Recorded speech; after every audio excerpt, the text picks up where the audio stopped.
morning, children. Today we are going to read our chapter Living and Non-Living Things.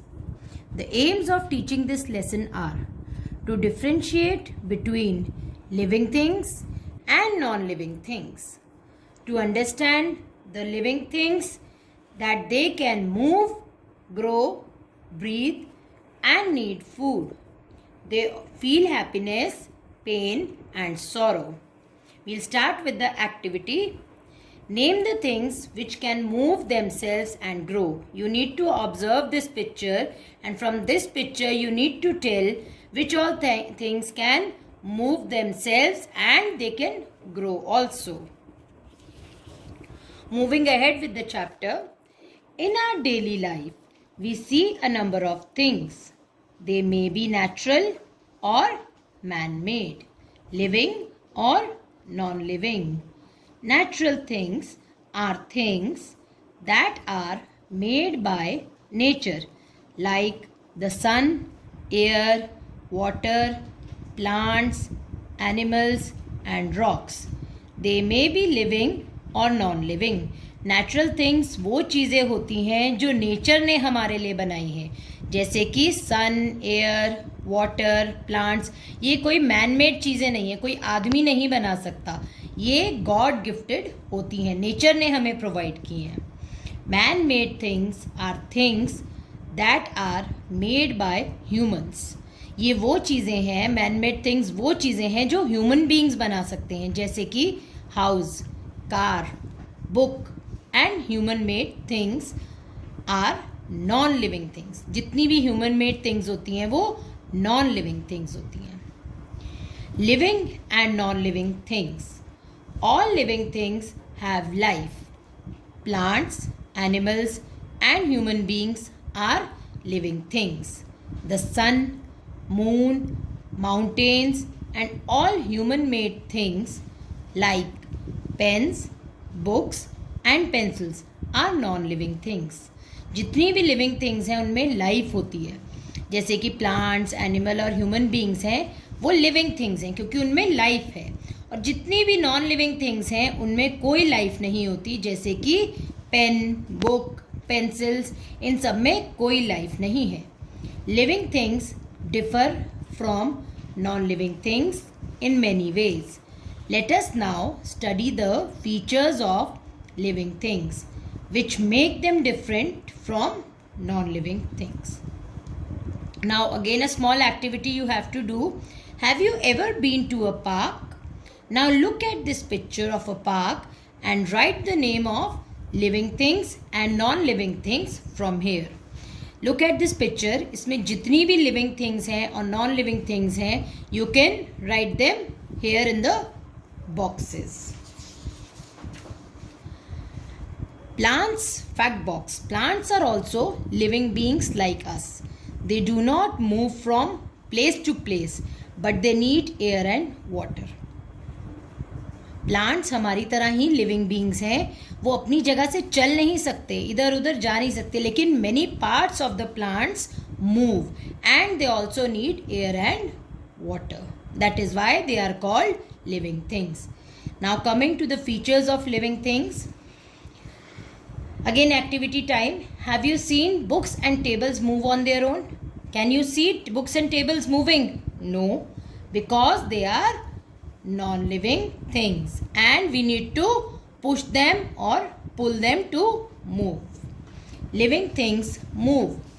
Living things can move on their own. Animals move from one place to another in search of food and shelter. Plants do not move from place to place. Non-living things do not move. Animals एक जगह से दूसरी जगह जाते हैं in search of food and shelter. Plants move नहीं करते हैं, लेकिन अपनी जगह से मूव नहीं करते, लेकिन वो उनके बॉडी पार्ट्स मूव करते हैं with the help of air. और नॉन लिविंग थिंग्स बिल्कुल भी मूव नहीं कर सकते जब तक उनको हिलाया ना जाए. Activity. Does a doll breathe? आपके पास जो भी टॉयज होंगे, डॉल होगी, क्या वो ब्रीथ करती है? No, because it is a non-living thing.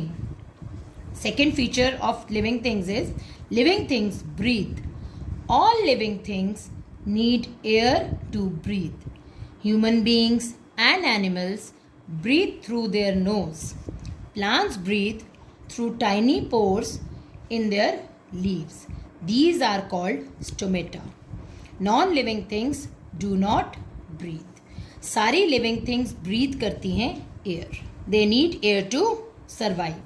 Human beings, animals सब अपने nose से breathe करते हैं. प्लांट्स भी ब्रीथ करते हैं but they have tiny pores. Leaves के ऊपर छोटे छोटे पोर्स होते हैं जिनको हम कहते हैं स्टोमेटा. वो उसके थ्रू ब्रीथ करते हैं. Fact box. Rabbits and horses are animals that breathe through their nose. Again activity time. Would the clothes you wore as a baby fit you now? Why? जो कपड़े आप छोटे बच्चे होके पहनते थे क्या आज आपको वो फिट होंगे? No, because you are growing. आप बड़े हो रहे हैं इसलिए जो कपड़े आपको तब आते थे अब नहीं आएंगे. The third feature of living things is living things grow. Plants and animals grow with the time. A tiny seed grows into a baby plant. After some time, it grows into a big plant or a tree. Non-living things do not grow. Living things time के साथ बड़ी होती हैं. जैसे आप पहले छोटे बच्चे थे, अब आप धीरे धीरे बड़े हो रहे हैं, फिर आप थोड़े और बड़े हो जाएंगे, फिर आप एक अडल्ट मैन या वुमेन बन जाएंगे. उसी तरह प्लांट पहले एक छोटा सा सीड होता है, फिर वो बेबी प्लांट बनता है, धीरे धीरे वो बढ़ता जाता है और फिर उसमें फ्लावर्स और फ्रूट्स आने लग जाते हैं और वो फुल फ्लेज ट्री बन जाता है. Activity time. Have you ever seen an animal happy? Yes, animals also feel happy. The next feature of living things is living things feel. When we touch an ice cube, our fingers feel cold. When we hear music, our feet start tapping the floor. All living things feel changes around them with the help of their sense organs. Living things feel pain, happiness and sorrow. Plants feel pain when we pluck flowers or leaves. जितनी भी living things हैं उन्हें feel होता है. जैसे हमें कोई गर्म चीज़ लगती है तो हम अपना हाथ अचानक से हटा लेते हैं. अगर कोई चीज़ ठंडी लगती है तो भी हमारे हाथ एकदम सेंसेशन देते हैं. हम कैसे फील कर सकते हैं ये सारे चेंजेस? अपने सेंस ऑर्गन्स से. जो भी हमारे सेंस ऑर्गन्स होते हैं, आईज, ईयर्स, नोज, टंग और स्किन की हेल्प से हम ये सारे चेंजेस फील कर सकते हैं. हमें पेन, हैप्पीनेस और सॉरो फील होती है. प्लांट्स को भी पेन फील होती है जब हम फ्लावर्स प्लक करते हैं. इसीलिए हम कहते हैं do not pluck the flowers. And you know, cockroaches, grasshoppers and butterflies have antenna to feel changes around them. Cockroaches, grasshopper और बटरफ्लाइज के हेड पे एंटीना की तरह चीज होती है जो एंटीना जैसा दिखता है और उससे वो अपने सारे चेंजेस सेंस करते हैं. Now it's again activity time. Does a pencil have babies? आपके पास एक पेंसिल है तो क्या वो बेबी देके 2 बन जाएंगी या 3 बन जाएंगी? No, pencil does not have babies because it is a non living thing. Next feature of living things is living things reproduce.